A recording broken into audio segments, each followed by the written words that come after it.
Why is it such a big deal that we do not have a dedicated Minister of Disability? And why is it harmful that the Ministry of Disability and that portfolio is now under the Ministry of Jobs and Families? The government does not work how you intuitively think it would work. The government works on portfolios, and they kind of give you promotions based on what they deem are more important portfolios and less important portfolios. As you may have guessed, the disability portfolio is generally always the bottom of the barrel. How one increases their stature within the federal government is to prove that they did a really good job with the portfolio that they have, and then they'll be given a more important portfolio and keep working their way up. I'm going to use a provincial example to illustrate what I'm talking about. This is Sylvia Jones. Sylvia Jones is currently the Minister of Health in Ontario, Canada. Sylvia Jones has a degree in radio broadcasting. She has no experience in healthcare. So when Sylvia Jones first got into government, she was given the tourism portfolio.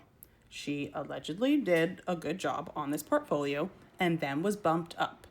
She was bumped up to the portfolio of community safety and corrections. And then from there, she was promoted to the Solicitor General portfolio. In her role with the Solicitor General portfolio, she had to deal with the lockdown portion of the COVID-19 pandemic. Again, it has been deemed by the powers that be that Sylvia did a great job with the handling of the pandemic. So she has now been promoted to Minister of Health.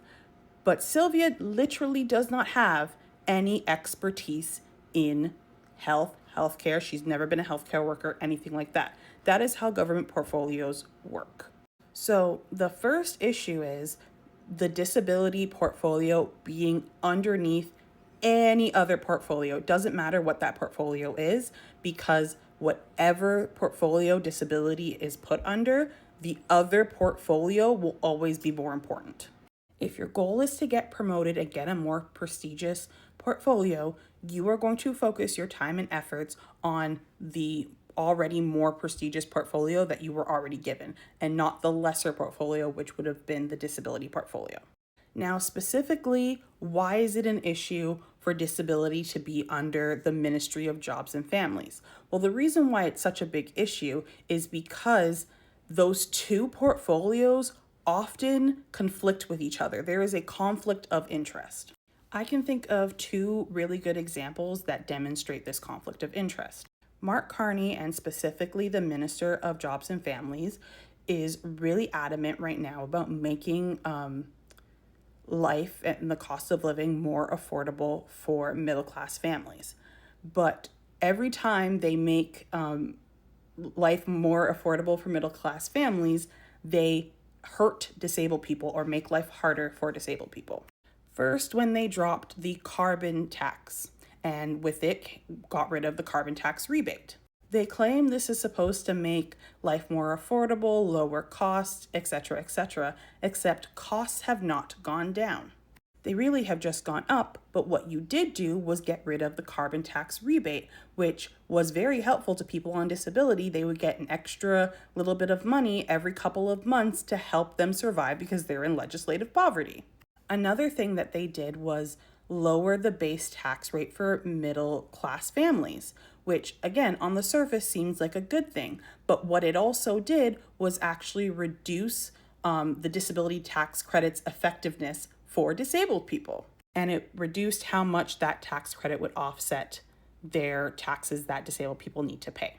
So the Minister of Jobs and Families and Disability will make decisions and push for things that help the middle class but hurt disabled people. But because the disability portfolio is never the priority, they are never going to push for things that are going to help disabled people but hurt the middle class.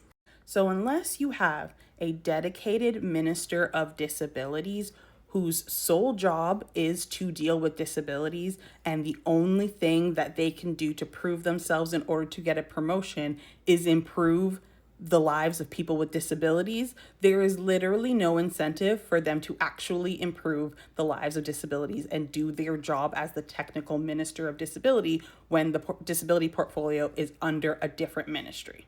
Basically, you have to force them to care at all. And this can very clearly be seen in the 2025 budget that just passed.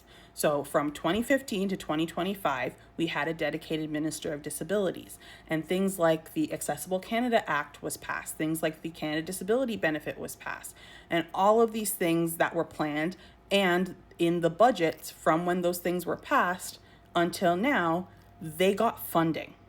As of 2025, Mark Carney got rid of the dedicated minister of disability, and now all of those programs and all of those plans that would improve the lives of disabled people, the funding for them has either been frozen, so they're not getting any more money, meaning that they're not going to keep advancing. Everything is stuck at where it is right now, and or they got budget cuts. There's also a 30% cut to public sector workers. So all of the people who are studying these things, consulting with the disability community, figuring out the steps we need to do. Like, for example, the Accessible Canada Act wants to have Canada barrier-free by 2040, and we're at basically 2026. All of those studies, all of that work, all of that planning is going to get a 30% cut in staff, which means it's just going to take longer. This is why it is super important to have a dedicated minister of disability.